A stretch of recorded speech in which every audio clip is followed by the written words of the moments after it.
this canner fits a number of size jars. It actually holds 15 of the 1 quart standard jar.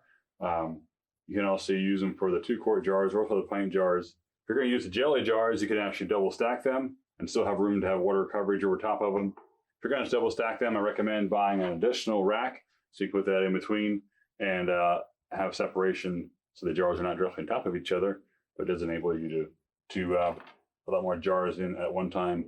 A couple of things you're going to notice about a quality canner is, first of all, the seams are welded. They're not soldered. Solder is something that's applied with heat. It works really good to make things waterproof until you get it too hot and that solder melts out. Since this is going to be put on top of a fire or top of a stove, melting a solder, say the water runs down and it gets a little bit extra warm here, it does have the potential of melting the solder. So a welded seam like this is very much superior. Also, you'll notice the lid is inset. That means any condensation that forms on the inside of the lid runs back into the canner by having the inset lid like this. And it keeps you from having the water running off the side of the canner onto your stove. It also includes a stainless steel rack on the inside of the canner.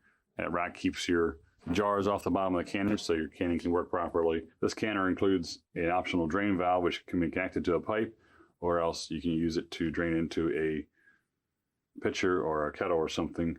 You also notice a locking valve on here, so with that lock there, you cannot turn it unless you release the lock. It keeps you from accidentally opening and letting the boiling water come out and really injuring somebody. You can actually put a clip through here or a lock or whatever you like to make this a really safe option.